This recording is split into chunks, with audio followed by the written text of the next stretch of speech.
Good morning. Good morning.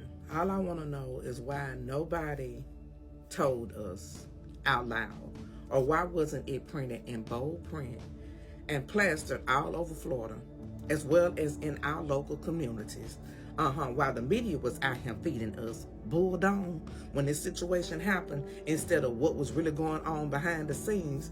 Nobody told us that Dick Cheney walking around here with Trayvon Martin's heart in his chest. Who? Yeah, you know Trayvon. Trayvon who left his father's house to go to the store to get some Skittles. Trayvon who had on the hoodie that left his father's house to go to the store to get some Skittles. Trayvon who walked back to his father's apartment, a house, and a neighborhood watchman, began to stalk him, began to stalk his steps, began to act predatory towards him, and eventually kills him and shoots him in regards to a law that was composed by Dick Cheney saying, I was standing my ground. Imagine that. A law that Dick Cheney came up with called castle. Your home is your castle.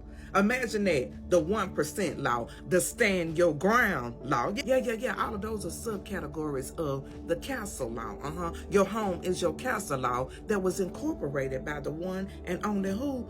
Dick Cheney. Yeah. Imagine Dick Cheney, and I quote, saying, it is not about our intelligence, but it is about our response.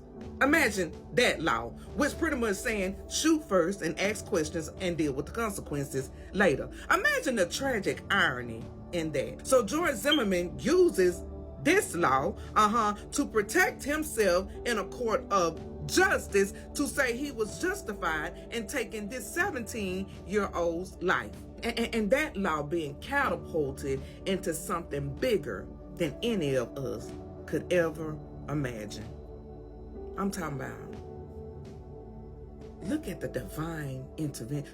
Don't look at this just like, oh, Dick Cheney got a black boy heart on the inside of him. I'm talking about, look at divine intervention taking place. Look how strategic God is. You see what I'm saying? Look how God is saying, you know what? You may have done that thing for evil, but I'm going to allow it to work for my good. You see what I'm talking about right here? People be thinking they're getting away with stuff. You're not getting away with nothing. Just look at the way darkness steals from light to survive.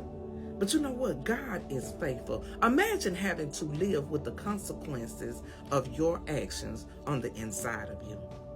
Wow. That's one way to get a good heart check. Yeah. And it's also evidence. It's a great testament of what? That we reap what we sow.